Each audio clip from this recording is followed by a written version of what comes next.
There, YouTubers, and welcome to my first TF2 voiced video. And yes, I did just get hit by the train right there. I was lagging really badly there, and that's... What a way to start, huh? So anyway, this video is basically going to be about an overview of the Uber update scout items. I'm pretty much drawing inspiration from this from Wingspan TT and Icy Tooney's commentary videos. I just watch them. I'm a fan of both their videos, and I was just thinking, oh, that looks like fun, maybe I should try it one time. I've been wanting to, and I figured, this would be a good demonstration since everyone, TF2 just got updated with a huge shit ton of items again. It's free now. That's a pretty big surprise considering, Valve. I know Valve's very generous when it comes to shit like that, but still, I was never expecting them to make the game entirely free. So anyway, the Scout got 3 weapons in the Uber update. That's the item I'm holding right now is the Winger. It's a pistol that does more damage and, well, that's pretty much it. All it does is more damage and slightly less ammo per clip. So I can't really say much about the pistol. It's just, it does a bit more damage. It has a little bit less clip size. That's pretty much all I can say about it. So yeah. I'm mostly going to be talking about the 2 other items. The Soda Popper, which is the Scout's primary right here, which gives you mini crits after running for a certain amount of time. And the Atomizer, Scout's new melee that allows him to triple jump, which is extremely helpful. I just got it recently, and that was the last item I was waiting for, and it's the item I'm most excited to try out. And, I just can't wait to get the hang of it and look for all these places on the map where I can triple jump and flank behind enemies. But anyway, as for the Soda Popper, it's a pretty cool weapon, I think. It's sort of like a modified version of the Force of Nature. It pretty much is, but I like it a lot better than the Force of Nature. It fires a bit faster, and the mini quits, yeah, it gives you fucking mini crits every time you run a certain amount of time while having it out. It's pretty awesome, I think. I still think the scattergun's a better weapon for functionality. I'm still a scattergun guy. I've always have been. It's been just the weapon that I've been getting pretty much. I've been getting pretty much all my kills as a scout, as a scattergun. That's just always been the weapon I've been. It's probably the best scout weapon up there, and yeah, I just got killed by a sentry.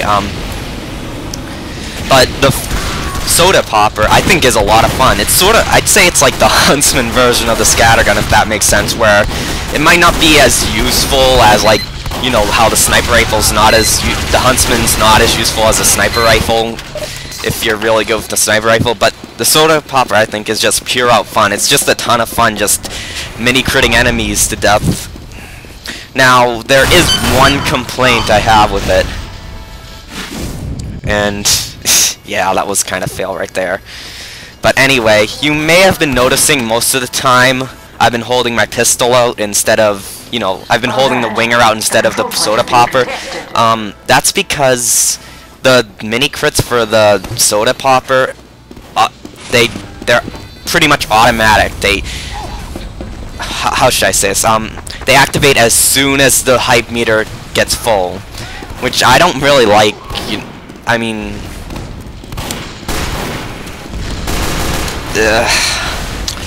So you see, I have my pistol out because I want to save my mini crits. I don't think that should be the way the weapon should work. I think you should just be able to right-click whenever you want to activate the mini crits and just be able to blow enemies away. Save them up and use them strategically. But you can't. Well, you can. You just have to hold your pistol out because when you hold any weapon, if you have a secondary or melee, you just hold it out and it doesn't, it doesn't build up hype meter. The hype meter builds up only when you have the Soda Popper out.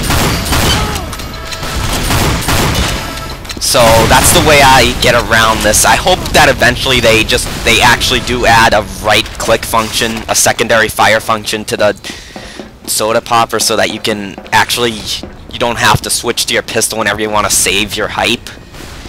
But I guess it's still a lot of fun, and I like this weapon a lot.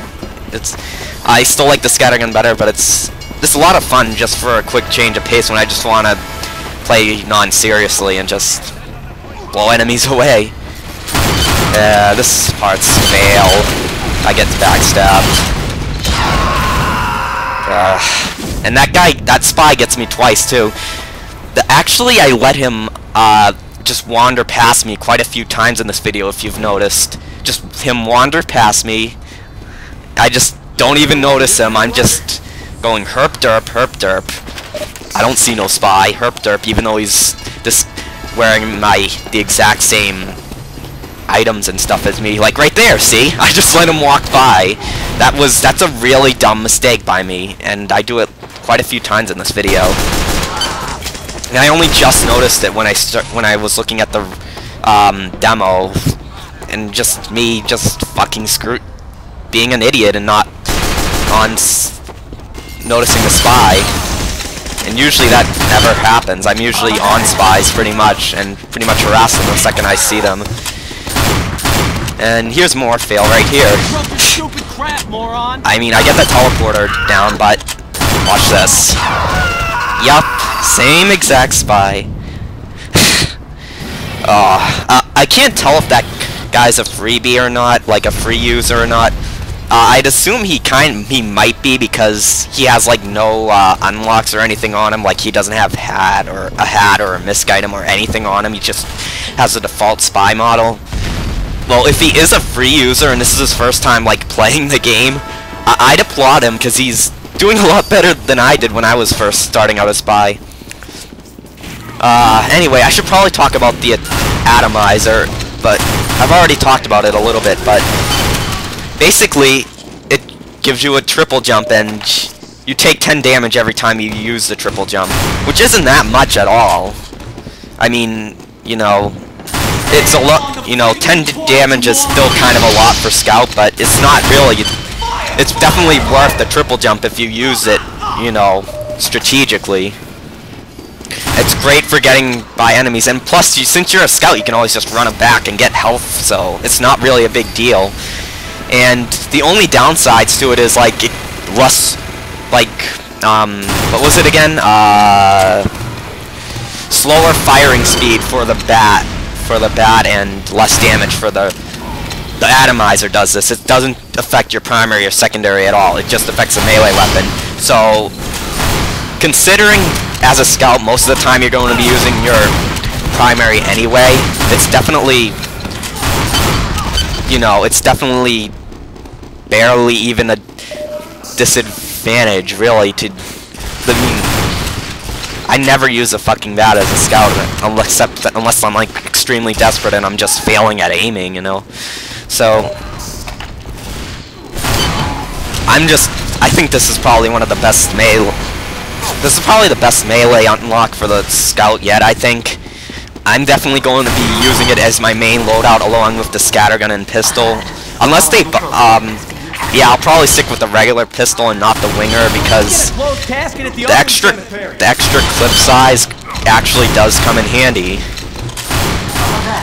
Especially when you're trying to get that last few shots on an enemy to kill them. The extra damage that the winger does barely does anything extra, really.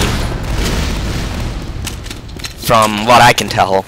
Only a few extra points of damage, you know, nothing really worth. The pistol is, in my opinion, is just, as of right now, there's not really much of a reason to use the winger. We got a spot. I just blow that sniper away easily.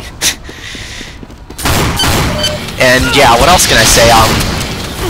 That I die right here? Yeah, I'll say that. I failed at aiming right there. And there's that spy again. Yes. And you're probably gonna watch me just let him walk by me once again. But yeah, pretty much the team couldn't push up. My team couldn't push up for entire map. We get a time extension because they cap the second to last point, but that's pretty much it, and we still end up losing because time runs out. Yep, once again I almost let him by again. I just let him escape and he almost kills me because I heard the knife strike my back. Mission ends in 30. And I get screwed over by the train. Thankfully there's a dispenser right here. And so I don't, as you can probably notice, I didn't really use the atomizer that much during this map, but this map it's Fright, and it's a pretty flat map. I don't think there are really a lot of flanking routes yet, and if there are, I haven't found them yet. I've only experimented a little bit with it. Right there was kind of a risky move by me, because had that gentleman not been preoccupied destroying that teleporter, he could have easily killed me. I was at a huge disadvantage there, because, I mean, it's a claustrophobic corridor right there that I just killed him in. He could have easily spammed grenades and stickies there, and claustrophobic corridors are something that, as a scout, you want to fucking avoid as much as you possibly can. That's why it's never a good idea to play on maps like Dust Bowl or Gold Rush, because and that's pretty much it, the maps will, but anyway, that's pretty much it.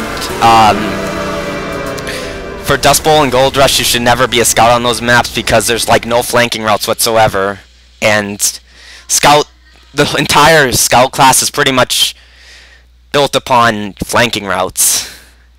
And so that's pretty much the end of the video right there.